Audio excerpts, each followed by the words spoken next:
Speeding. Speeding. Speeding. 5, 4, 3, 2, 1. The world is changing faster than ever.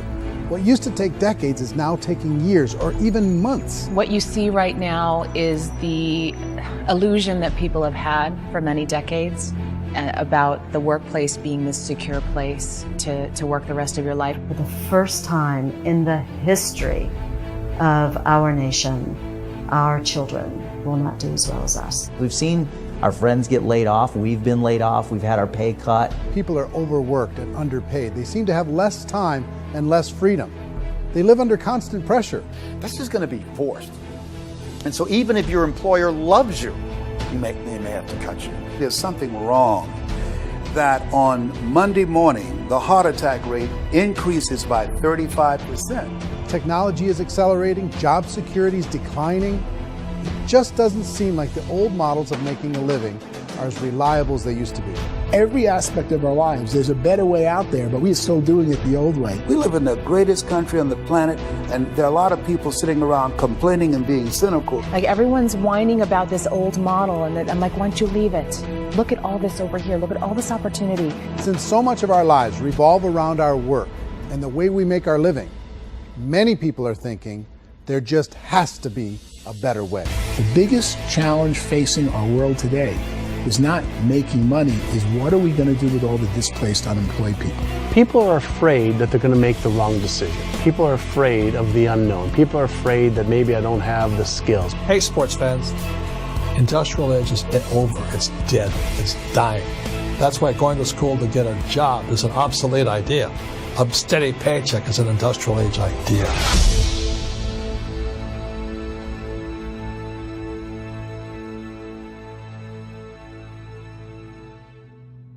It's the search for answers that has brought us here together today. My name is Eric Worre, and for almost 30 years I've been an entrepreneur, struggling at times, but ultimately succeeding. As a best-selling author, speaker, and business owner, I've spent my entire career helping millions of people around the world to become entrepreneurs. And I believe strongly that there is, in fact, a better way when it comes to how we make a living. The career landscape has changed dramatically, and many are still working in a model that is completely out of date. What worked for previous generations isn't working as well for people today. In this film, we're going to explore 3 important questions. First, what's really going on in our working world today? Second, in this new economy, is it better to become an entrepreneur, or is it safer to work for someone else? And third, if a person decides to become an entrepreneur and start their own business, how can they do it without taking on massive risk? To help in this journey, I've brought together some of the greatest experts and thought leaders in the field of entrepreneurship to share the real facts with you. My intention is to give you new information that will allow you to make choices that are not limited by an old, outdated model. Let's start by understanding what's going on in our working world today.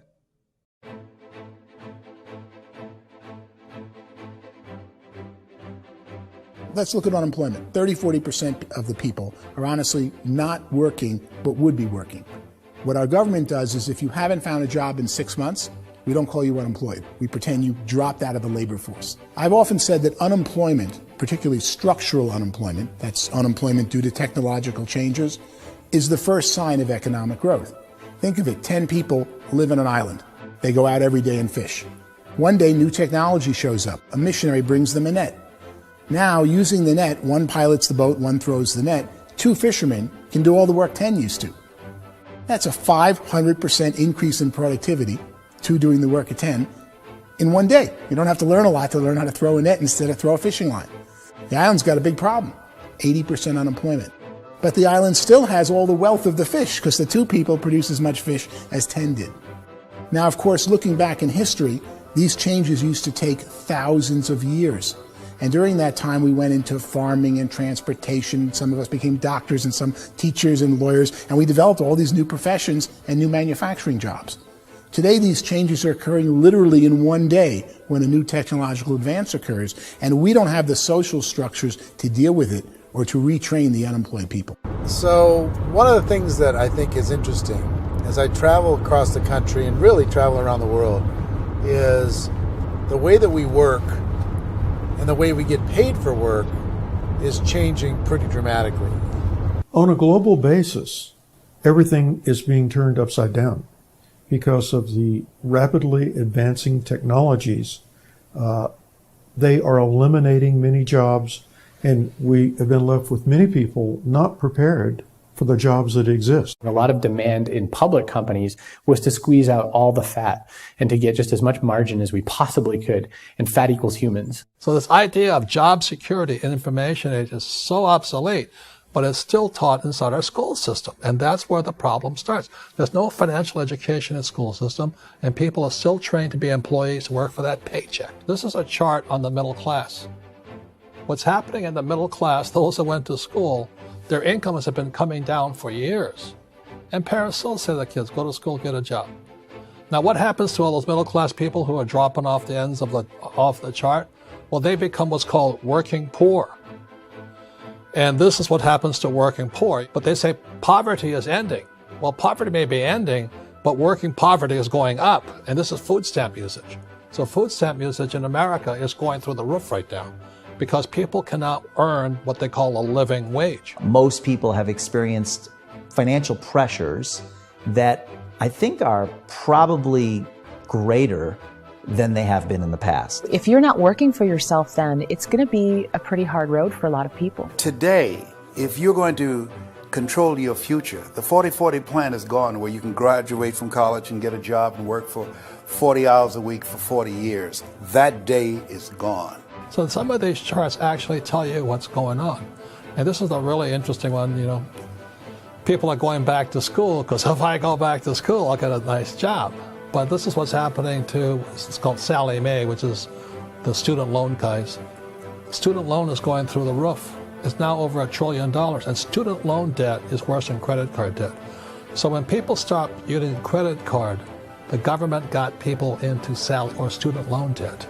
And the problem with student loan debt is you can never be forgiven.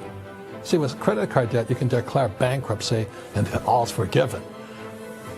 But student loan debt, you can declare bankruptcy, you still owe it. It's the worst of all debt. But this is the next picture. Look at this chart here. This is what's happening to wages of college graduates. It's going down. So you go to college, you rack up all this debt, but you earn less money. Now, that's not that intelligent. Average person who's been working a lifetime in America today is ending their lifetime at 65 with about $41,000 in assets. They earned just enough to survive. I think in the United States we have something like 17 trillion in debt. That's just the federal government debt. We got another 2 in municipal and in other, let's call it almost 20 trillion government. We've got 40 trillion in private debt. That comes up to close to 60 trillion. When you then add something we never had before, what you were talking about, when we look at the unfunded portion of Social Security and primarily Medicare, Medicaid, that, at the most conservative estimates from outside firms, Kleiner Perkins, 67 trillion and growing. That's more than all our other debt. There's less conservative estimates that say it's 84 trillion or higher. I added up conservatively $127 trillion in total debt. Debt is a financial drug. When you take it to excess, it's like taking a drug. Yeah, it makes you feel better, it enhances your performance, but at a huge cost, eventually it kills you. And so that's what happens. We keep doing more and more debt, and you get less and less results, just like a drug, until the debt gets so high that it crushes the whole system. That's where we're at, 8.2 times GDP.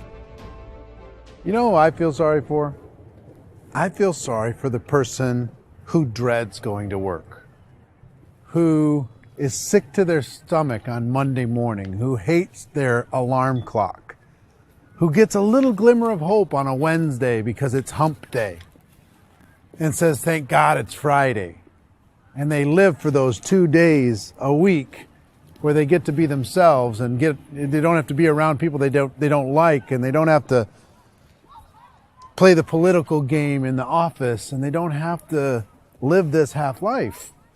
The person that works 50 weeks a year just to be able to have the 2 weeks for vacation. And you know what happens to most of them nowadays? They don't have a vacation. They have a staycation.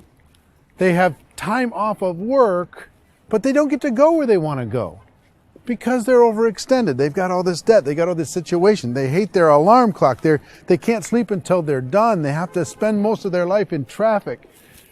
I feel sorry for that group of people because there's a better way. They just don't know it. I see this really interesting attempt at rugged individuality in a 6x8 rectangle. And I feel like you're all the same, except for the little push pins of the pictures. There's different pictures. Yours is named Jenny and his is named Sujara, but it's the same people. And this is how they are, and they're just like the zombies, and there's no joy in there, there's no fun. There's always like the wacky woman who decorates her cubicle, and that's the most she can do there. You got to give her credits, right? The wacky cubicle woman. The basis for their life is worry. I'm worried, maybe I'll get fired. I'm worried maybe my company will go out of business. I'm worried I can't keep spinning the plates on paying the bills. I'm worried about how do I send my kids to college. I'm worried, what if the transmission of my car breaks? That's 2 or 3. I can't fix it. People live in a sea of worry, and it eats at them. Those signs that people held up during the Depression didn't say looking for gainful employment in a cubicle. It said looking for work. Work is what we're looking for. Job is just a unit of measurement. Work is what we're going after. It's time to look in the mirror and say, it's not the economy, it's my economy. It's my little world of where I am. I need to improve. I'm not going to wait for the economy to come back because, frankly, the economy is doing great in this country. So I'm here on Wall Street, the financial center of the universe, the financial capital of the world. This is where most people's money goes to at least be held for a time, right? With interest rates in banks being effectively zero, and many experts are predicting it's going to stay at zero for the next 10, 20, even 30 years, people feel like they don't have any choice but to put their future into equities, to put their future into the hands of other people on this stock market, and hope that the stock market goes up, hope that the stocks that their advisors pick or that they pick goes up. That's one way to go, I guess. It's my personal belief that if you put your future into the hands of yourself, in other words, you have earning power by yourself, I think you're a better investment than these guys. I think you controlling your future is a better option than handing over your retirement to these guys. The average household income in the United States is approximately $50,000 a year, what they call the middle class. To reach the top 25% of income earners, you need to earn at least $90,000 a year. To reach the top 10% would be a household income of $140,000, the top 5%, $190,000, and to be in the top 1%, you'd need a combined household income of at least $380,000 a year. So here's the question. What do you think would give you the best chance to move up and get to the top 10%, the top 5%, the top 1% or beyond? In my opinion, and in the opinion of many, many experts, the answer is to become an entrepreneur, to become your own boss.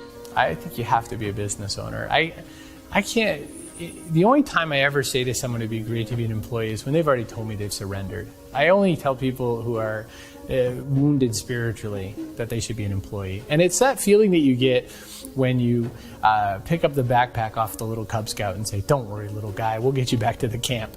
It is in no way a kindness when I tell someone they'd be a great employee. The other status symbol really increasingly is lifestyle. And people who can own their own business, maybe even work out of their house, that I tell you, people admire that. Like, gosh, I wish I could do that. The spirit of the entrepreneur is to be a risk taker and to be resourceful and unstoppable and to have a vision of yourself beyond where you are and not willing to settle for life as it is. Think about the great entrepreneurs. They're visionary. They have heart. They're willing to do today what others won't so they can do tomorrow what others can't. Personally, I don't think of the new economy, the old economy. I create my own economy.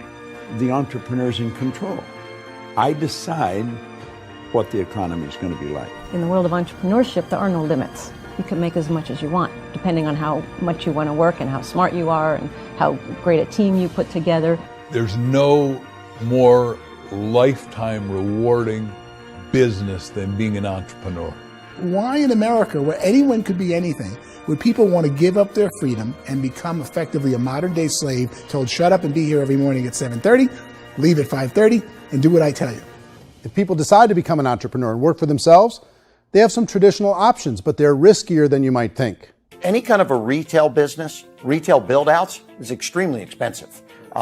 Even just these small little yogurt stores where they're putting little yogurt machines and you get all the different flavors, you're spending $200,000, $300,000, $400,000 to open a yogurt shop. I would love to buy a Dunkin' Donuts, but it's $500,000 or so to start.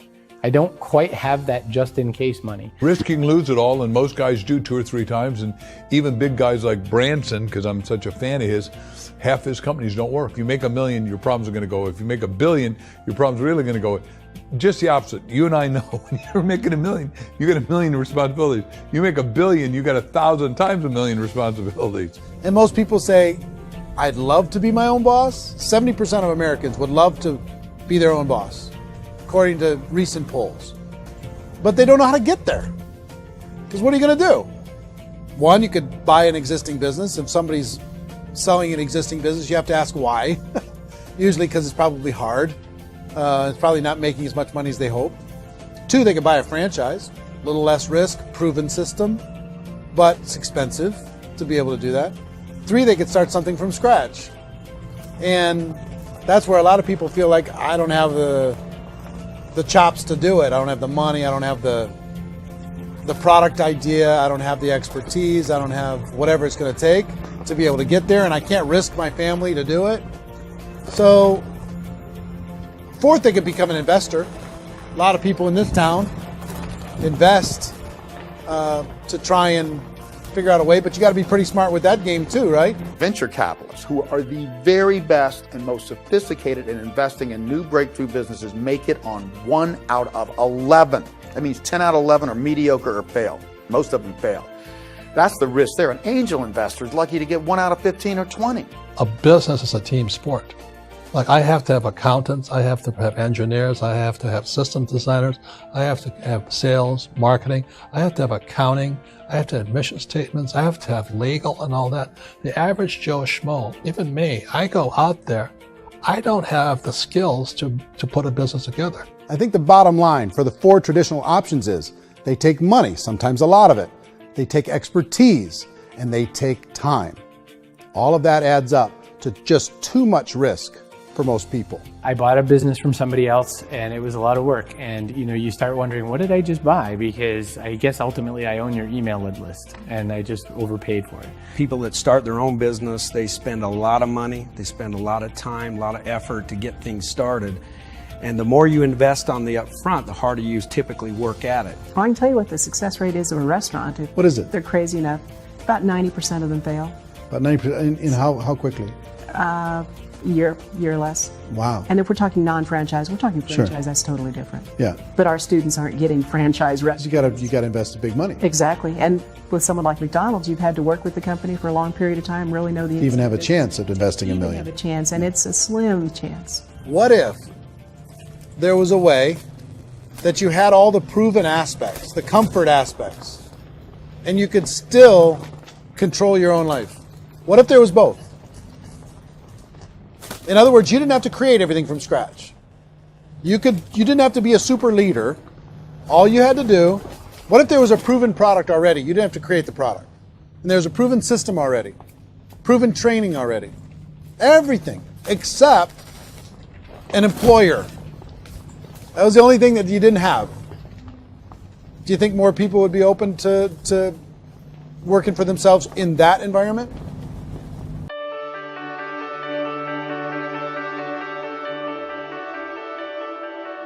In our search for a better way to make a living, we've come to the conclusion that becoming an entrepreneur is actually safer than being an employee. And through our look at the entrepreneurial options, one particular path kept coming up from expert after expert. And I think most people will find it surprising because it's certainly a non-traditional business model. That model is for people to start their own business and become an entrepreneur through the creation of a network marketing business. Some people call it direct selling because the product is being sold directly from the manufacturer to the end consumer, cutting out the middlemen. Other people call it multi-level marketing, or MLM, because there are multiple levels of commissions paid. The most common term today is network marketing, because network marketing best describes using a large group of independent distributors, independent entrepreneurs, to move a product or service more efficiently. So my friend here, Donald Trump, and I, we always write about the network marketing industry. And the reason we support the network marketing industry is because it really is a business school for entrepreneurs. Because most people come out of school looking for a paycheck. Oh, that's terrible. I went to network marketing like that. I think if it didn't exist, we should invent it. It is that good. I think direct selling is a great way to do business today. It's very easy to get into that industry, and you can be self-employed, be, in effect, an entrepreneur. When we see multi-billionaires adding network marketing companies to their portfolio of companies, that would be a clue. When we see people who are very famous authors and very famous business people endorsing the industry, that would be a clue. These network marketing companies aren't $50 million companies. They're billions and billions of dollars. They lead the stock market. They're major companies. When we're going to get it? You know, and you're going to school to work for a paycheck. But if you want to be rich, be an entrepreneur. And network marketing gives you the spirit to be an entrepreneur. A traditional company will spend up to 50% of their total revenue on marketing. Network marketing companies use a different approach. Instead of having all that extensive marketing expense, they utilize a network of independent distributors to do the marketing for them. Now, why do they do this? First, because word-of-mouth advertising is so much more effective today than traditional media advertising. Second, some products need to be explained or demonstrated, and an independent salesperson can do that more effectively than an ad campaign. Third, it's completely efficient. The company only pays for the marketing of their product if a sale happens and not before. Imagine if Amazon allowed you to become an independent distributor and paid out 40% of its revenue to that distributor group. All you had to do as a distributor was recommend a product, and if a person bought it on Amazon, Amazon would take care of all the logistics, and you'd get paid for bringing the customer. Now imagine you got paid for every purchase that customer made for the rest of their lives. Well, Amazon doesn't offer this option, but network marketing companies do. 85% of all buying decisions in our society are made as a result of word of mouth or reputation. We're recommending things to each other all the time. You know, who's your dentist? Who's your doctor? Who's your lawyer? What detergent, are you using? What legal system are you using? What product are you using? We're talking to each other about the things that we love anyway. When you go into a big box retailer, you're lucky if the clerk looks you in the eye, much less gives you any detailed or accurate information about what you're purchasing. So of course, this personal information, this education coming from a friend, a neighbor, a relative, or even a stranger, but one who has experience with the product is extraordinarily valuable. As a matter of fact, network marketing can educate consumers probably better than any other form of marketing. It certainly can do better than advertising, because advertising usually has a certain hype to it, and you can only get limited information. So, network marketing trumps advertising. If you were a typical sales company and you wanted to sell $1 million a month worth of product, you might go find 100 superstar salespeople. The quota would be $10,000 a month. So network marketing as a distribution system just flips the numbers.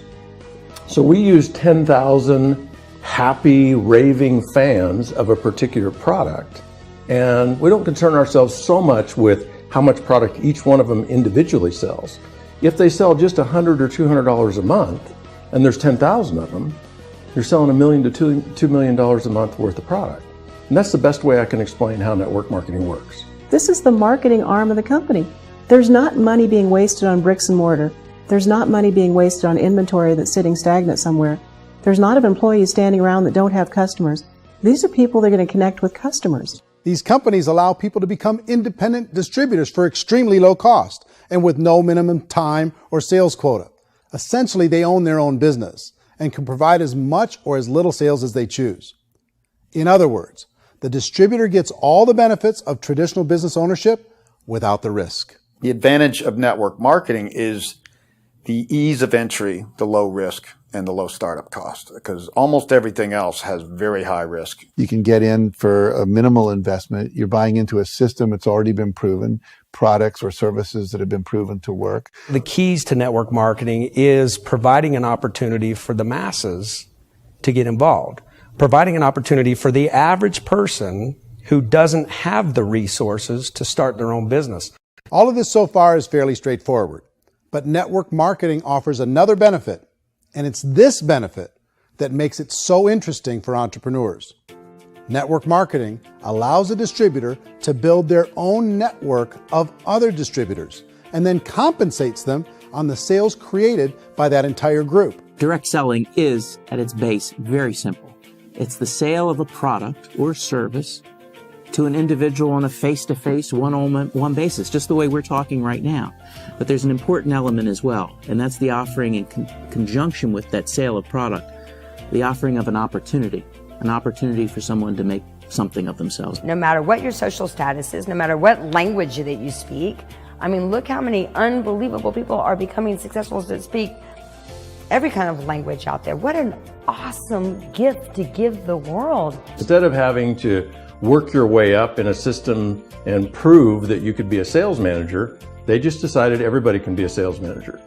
Everybody gets to build a sales team from day one. And so what that brought into the system of growth as a direct selling company is the concept of compounding or geometric progression. Because now you can actually grow a sales force very quickly because everybody is enrolling people in their own sales force. People who are like, oh, this is weird, I'm building a sales team, or what do you think you do at a regular company? How do you think a regular company works? Network marketing is the only industry that doesn't say your past determines your future. It looks at your past and says, okay, now what can we train you to do so you can have a great future? Every other employer out there wants to exploit you for what you already know, not teach you something new. Network marketing has the potential to save the United States and the world because it's going to teach people not to be employees, but to be entrepreneurs.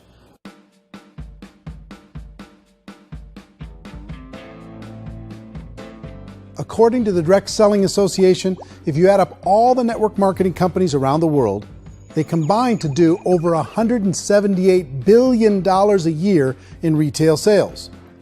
To give you an idea of how big that really is, the NFL, the National Football League, does approximately $9 billion a year. The music industry does a little more than $16 billion a year, and the movie industry does about $80 billion a year. Using a conservative average, network marketing companies pay their distributors about 40% of that $178 billion in the form of commissions, which adds up to more than $71 billion a year. That's almost $6 billion a month. It's almost $200 million in commissions every single day. So it's certainly working, and people are making serious money in network marketing. With the growth of the direct selling industry over the last 10, 15, 20 years, we've seen a broader understanding of the channel.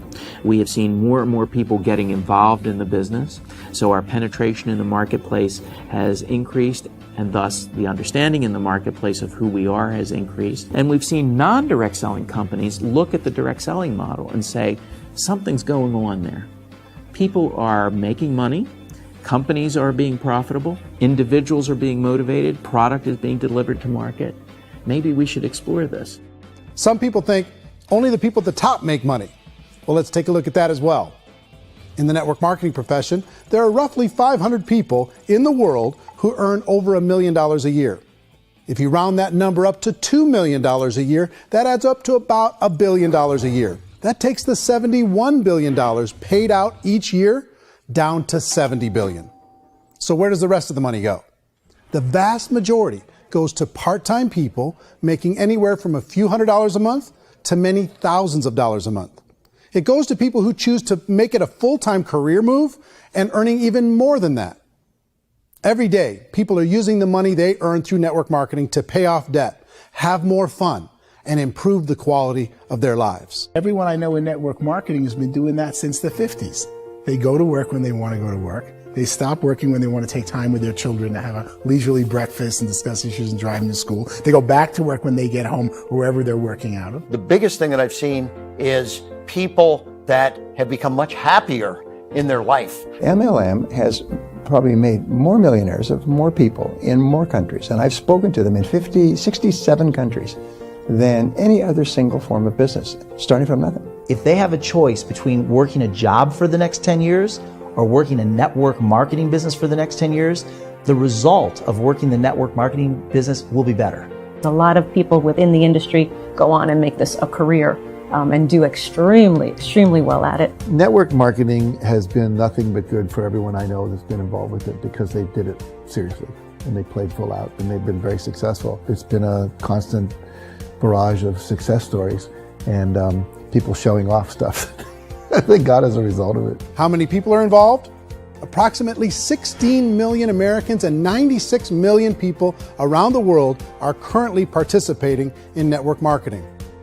And in a recent poll, 82% of those people report a good, very good, or excellent experience with network marketing. So people are happy.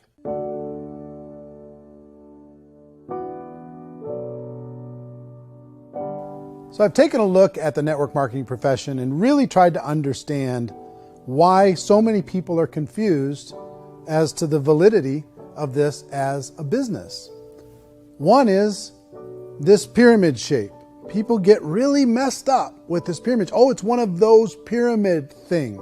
So I just think there are a lot of haters out there who really don't understand the industry and say, oh, it's a get-rich-quick scheme. It's a pyramid.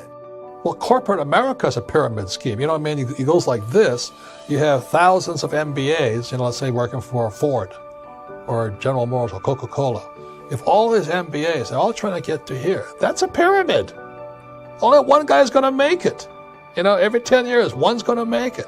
Whereas you look at network marketing, it's like this. So you're here, and your job is to develop other CEOs coming up behind you. So it's an inverse pyramid. In network marketing, it's a very simple concept. If you sell product, you get paid. It is paid based on production. There is no first mover's advantage. There is no investment component where the more somebody spends, the more they're entitled to make. So the two are polar opposites of each other. It doesn't matter what shape the company is or the compensation plan is shaped, whether it's a circle or a pyramid or a triangle or a trapezoid, it doesn't matter. If compensation is coming primarily from recruitment, then you got a problem. On the other hand, if an operation is basing their compensation to participants on the basis of sales, even when those sales are generated by people you've recruited, well, then you're a perfectly legitimate enterprise. That's the legal test. It's the practical test. Another issue that's been true in the past that is no longer true now is people used to be in network marketing loaded up with products that they couldn't sell and they ended up a loser. They ended up with a bunch of product in their garage. They ended up with a bunch of products sitting in their kitchen shelves or whatever. And they thought they could sell it and then they weren't willing to or able to sell it. And they ended up with a bunch of stuff and they were bitter about it. There was this thing called front loading where you had to buy if you bought $25,000 worth of product, you got better commissions and all this. Today, it's almost all done by computer. It's direct mail comes from a warehouse somewhere else. You don't have to have all this inventory. You don't have to stock up. It's a paperless world now. Most of it's done online. You have a back office. It really works. And the technology has changed everything. Third issue is people start talking about 99% of people in network marketing don't make any money. Well, we've talked about that over the course of this journey together. Almost $200 million a day is being paid out to network marketing distributors around the world. The naysayers, the people who say that it doesn't work, are usually the ones who just don't know how to make it work for themselves. And so they're giving you an opinion, and I tell people, don't confuse people's opinions with expertise, because opinions are free. And don't confuse sincerity with the truth, because people could be sincerely wrong. But here's the reality inside of network marketing. The vast majority of people that get involved in network marketing just become customers, and they get involved to be able to purchase product at a lower price. If you take Costco as an example, if a person goes into Costco and gets a membership to Costco so they can get a lower price on the product, we don't call that person a loser because they have a bunch of product that they walked out with with a smile on their face. Yet when some people want to take a look at network marketing, they say, well, those people, they're just using the product and they aren't earning an income, so they must be a loser. They're not a loser, they're a happy customer. That's the vast majority of people that are involved in network marketing. Now, a smaller percentage of those people decide to go build a business.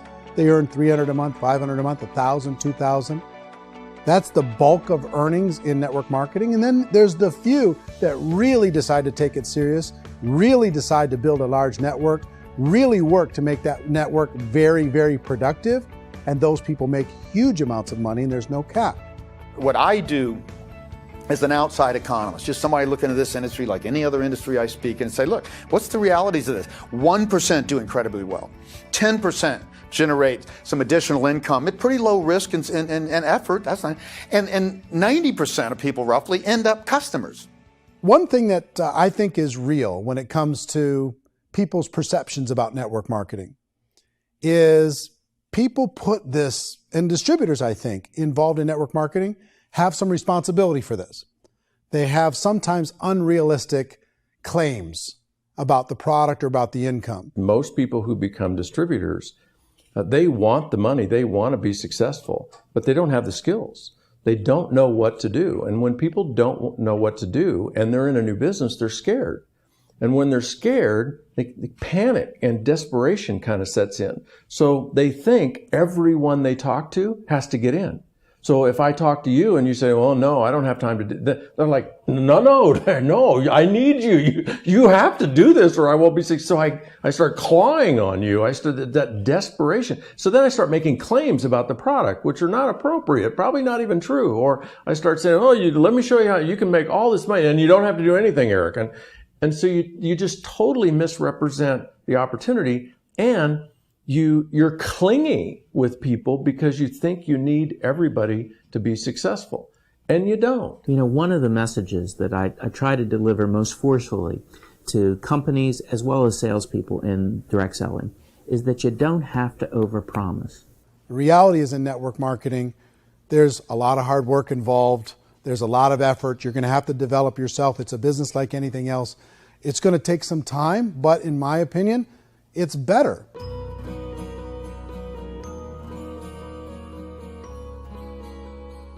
It's light years better for people starting today than it was even 5 years ago. I think it's more widely accepted now, and people understand it is a business. It is being an entrepreneur. It is being a business owner. Our belief system is based upon our evaluation of something. And frequently, if we reevaluate a situation, our belief about that situation will change. The industry has changed and it's grown up. It's totally transformed. You've got young people today that have grown up with social media, and they understand networks. They understand how people are connected through technology, and they understand how money flows through those networks. So when they see network marketing, they don't see it the way their parents saw it. And we've all learned, the larger industry that you represent, has all learned from those mistakes and flaws and errors that have happened early on. Early algorithms didn't work the right way. That's all fixed. It's like when they design a computer program, they design the program, then they run it, and then they go back through and they debug it. The MLM industry has been debugged. This is the day of being virtual, being able to run a business from your mobile phone. I mean, it's incredible. Companies are getting smarter. They're implementing more consumer protections. They're implementing more compliance training. They're doing more with respect to product research. If you do get involved and you make purchases of inventory, even on a voluntary basis, if you decide that this business is not for you, you can leave and have that inventory repurchased by the company. There's no other business that offers that kind of protection on a voluntary, self-regulatory basis.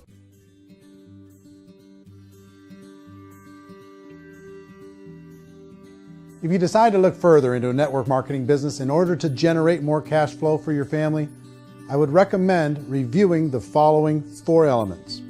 First is the product or service. And on the product or service, I would ask 5 important questions. 1, do you like it? Is it something you would feel comfortable sharing with others? 2, is there a recognized need in the marketplace? It's hard to create a need if one isn't naturally there. 3rd, does the product meet that need? Does it solve a legitimate problem for consumers? And 4th, is it priced to sell? Can it compete in the marketplace? And fifth, is it priced for profit? Is there enough margin for the company and the distributor to be able to generate income for the long term?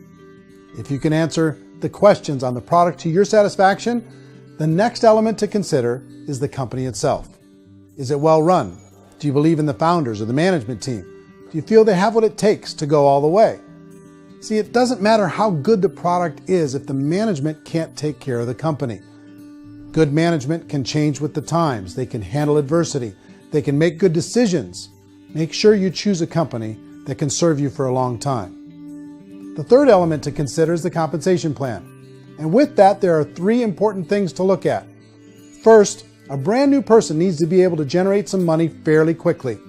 It may be an obvious reason, but you can probably imagine the ripple effect of a distributor getting involved and having even a small victory fast. That can only help with the overall success of the organization. Second, a person should be able to develop a moderate part-time income in a reasonable period of time. As they develop their network and as their sales grow, they should be able to enjoy more benefits.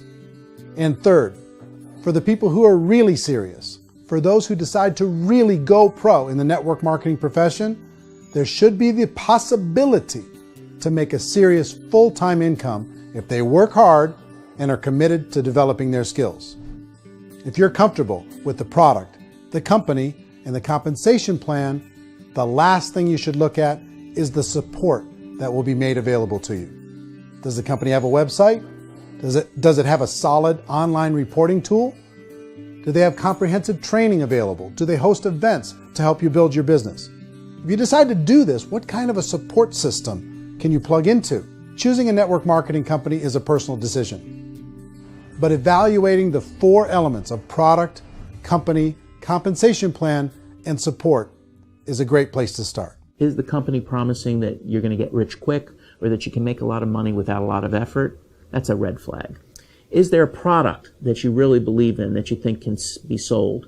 Or are you being told by salespeople or the person who's trying to recruit you or by the company itself that don't worry about the product, all you have to do is recruit other people into the business? Red flag, warning sign. If you're hearing that, take a second or even a third look. Get to know the customers, the products, the business, have some success, and see where the opportunities might take you to move up in the organization. You want to find out how concerned are they about my education, my training, and my development? Is there a space for me to grow? Most important question. Learn everything that you can about the product. Make sure it's something that you believe in, and learn everything you can about the industry and work that system. You have to be very passionate about whatever that company is doing. I would get involved. You can always test drive anything, the product, the service, the community, and then lean into it a bit. If it feels good, then lean into it a lot. Behind me is the Lincoln Memorial. And this is a place where Martin Luther King Jr. had his famous I Have a Dream speech. And at that speech, he talked about his dream for equality for everyone around the world. And that's a noble dream. But I think more people need to remember what it was like when they were kids and the dream was still alive in them. Before it got beaten out of them by reality, by this paycheck, by these responsibilities, and by having to live for this job to pay the bills. I think people need to remember that, go back to that. Once they know that there's a better way, I think their future is going to be much brighter. They can live a better life.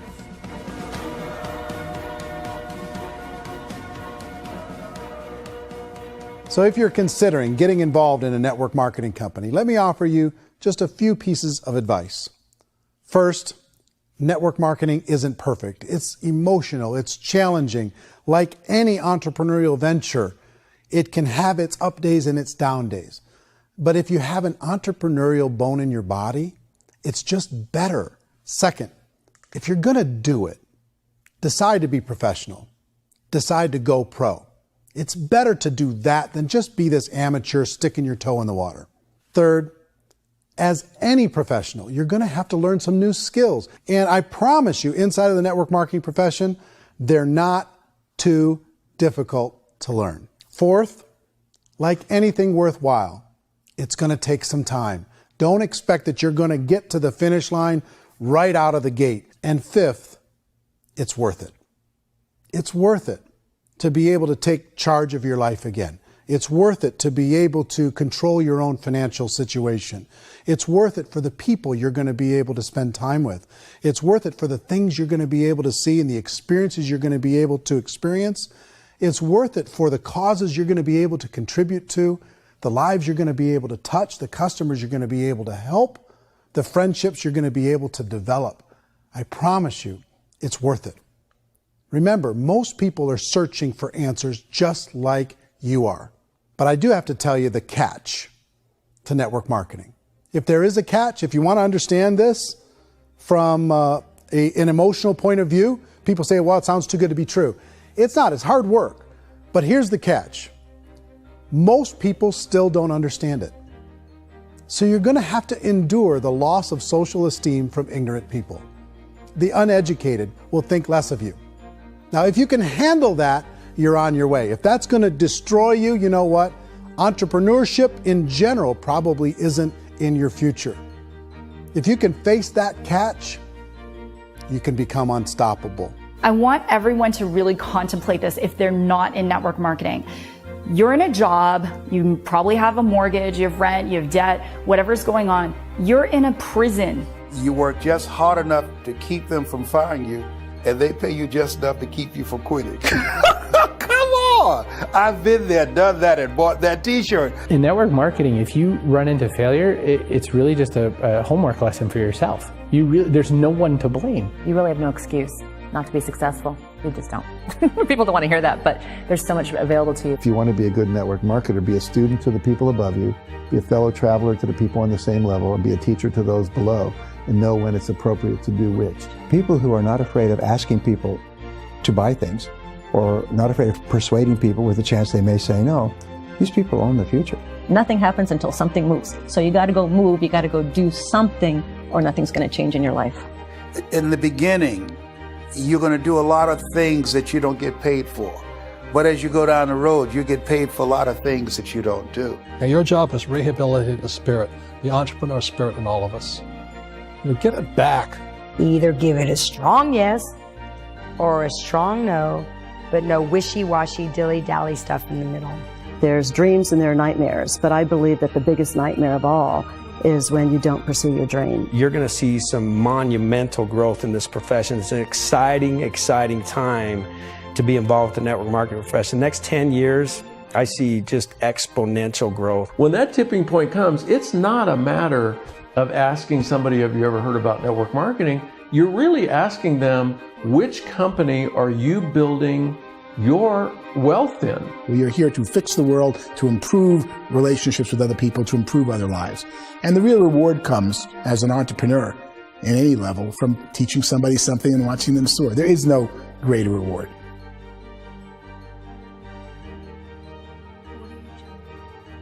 Life's too short to spend it living someone else's dream instead of your own. It's too short to spend it living at a fraction of your potential. Can being an entrepreneur be a challenge at times? Sure. But here's what you get in exchange. It can be yours. Something that you built, something that you created, something that you made happen. This balloon represents your dream. It represents entrepreneurship. My wish for all of you is that you would reach out and grab it. The choice is up to you.